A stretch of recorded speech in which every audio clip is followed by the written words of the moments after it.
Now, you told me once before that it would be easier or more profitable, I think, to start an independent butter churners union than to try and sell CDs independently.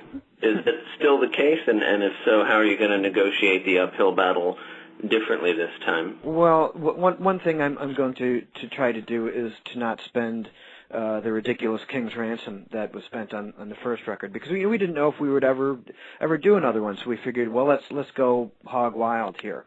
I think CD duplication has come down because because no one's buying them. I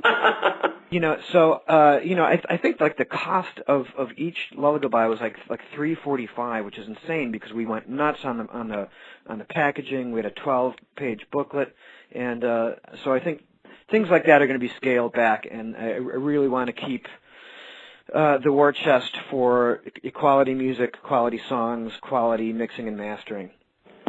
Very good. Now, what about you, Lawrence? Are you going to be doing, I had some questions from people asking, what about your solo career? Will you do another full-length solo album coming up? Are you earmarking all of your songs for Styx? Or? I'm glad you asked that, because I have a 25th anniversary Strange Animal DVD coming out. Strange Animal was a record I did in Canada.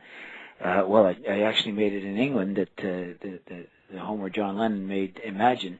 And I have a DVD coming out for the 25th anniversary, which will be 2010, that explains the making of that record and also some other factors that are involved, like how the videos were done. And I've added a couple of new songs, and actually I had Todd play on one of those songs. So I'm looking forward to that coming out, and I'm working on that with Terry Brown in Toronto, and we have 5 minutes off here and there.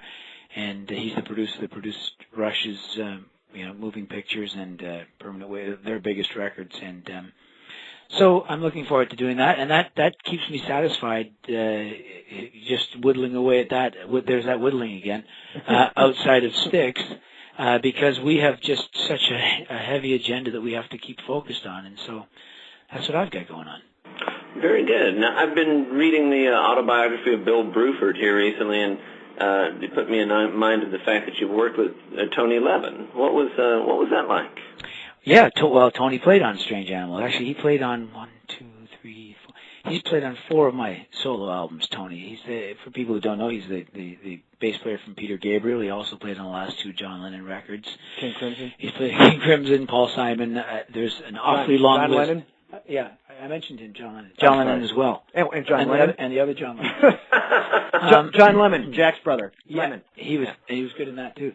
But Tony Levin, Jerry Marotta, the drummer from also from Peter Gabriel, but he also played with Hall & Oates and the Indigo Girls, and he's on a good number of my records. If people see my solo records, they'll see some of my musical heroes: Alex Lifeson, John Anderson, Robert Fripp.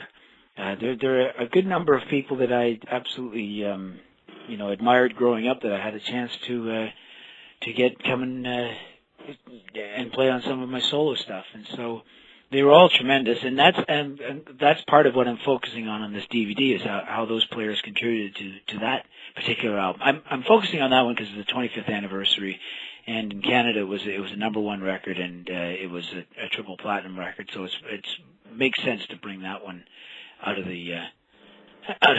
the mothballs and kind of look at it again for next year. Very good, very good. I want to ask you a little bit about John Anderson. What was it like working with him? Well, now that was 1986, so it's quite a while ago. But it was one of the greatest musical experiences I ever had, because he was to see his talent up close in the studio, and how he was able to the solo, the vocal solo that he added to that song. Moonlight Desires was great. And then to be magnanimous enough to come to Mexico City and shoot a video on the Mexican pyramids, that was in early 1987. It was just fantastic. And anytime I can go and see Yes and meet up with him again is always that's something I never miss if possible. And I know that he was ill last year, and I'm certainly hoping that he's on the recovery trail, and I believe that he is. Well, good. Have either one of you seen the Yes show that's out there without him? I saw a little bit of it in Toronto. I wasn't able to stay for the whole thing, but I like going by and seeing that. And that's a band that is also, go through their their personality, their personnel issues, and they always have, and that's no secret. And so this is another time of them going through that. And that's there's still a lot of great talented players on that stage. Right. Very good. Now, I wanted to go back to when you two met, because there's a funny story behind that and how you wound up in Styx. How did that come about? I like the way Todd tells this. Shoot. Well, I'll tell the Canada part. You tell the England part. Okay. Lawrence opened up 2 shows for us in '97 in Montreal and Quebec City. Right. And personally, my recollection is I remember getting to the gig early, falling asleep in the dressing room, and then getting woken up by this massive cheering applause, and then hearing this guy like rip on the piano. And I remember waking up in kind of a daze where, the kind of nap where you can't tell if it's 8 o'clock at night or 8 o'clock in the morning, and going out there, and I'm like, who the hell is this guy? And the whole place was going nuts and singing along with him. Checked out a few tunes the next night, and he was actually the only act that's ever opened for us where I actually went up to him and his manager and said, do you have a disc that I could have? And so he gave me the Live in Quebec CD, which I actually took home and listened to, and there was a few songs that were my favorites from it. And then I'd moved to Los Angeles shortly thereafter. A musician I used to work with in Chicago, who had been David Hasselhoff's musical director, and he called me and he said, "Hey, do you want to come to England in a week and a half and do 2 shows at the Princess Diana Memorial Concert at Althorp? All you got to do is 2 songs." I'm like, "Sure, I'll do that." So I flew to England, and then yes, as coincidence would have it, now we're in 1998. It was 97 when I opened for the band. 98, June. It was June, right? Yeah, yes, June of 98. Of course, June 28th. No, I got a call a few months before they opened Princess Diana's Memorial at Althorp, which is her home in England, and saying that this song I had called Healing Waters was a favorite of their family, and would I come and play at the opening of her memorial, and so it was with the London or BBC Orchestra. It was actually the same members anyway, but and it was a televised event, and I showed up for that, and the day before there was a rehearsal actually in London with the symphony, and we're playing this song Healing Waters, and as soon as I finished playing, Todd comes out. I ran into you in a hallway. In the hallway, that's right. Todd runs up to me. He goes, "Todd Sucherman from," and I went, "Oh, yeah, the guy from Styx." I said, "Are you guys playing here?"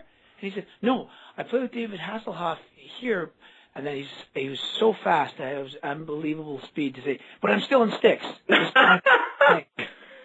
Sorry, David. And it was great. I met David Hasselhoff that day, and he was fantastic guy to hang around with for the day. And then after the show, we got invited into the castle, or whatever they'd call it, that lovely residence. And we had a nice get together with Princess Diana's family and the guys from Duran Duran and David Hasselhoff and all other people that were on that show, and we had a big sing song around the piano. And that's the way I met Todd Sucherman the second time. And the third time we met was when I came to Tommy Shaw's house in Los Angeles to join the band. And so we love to say the fact the first 3 times we met were in 3 different nations. Huh.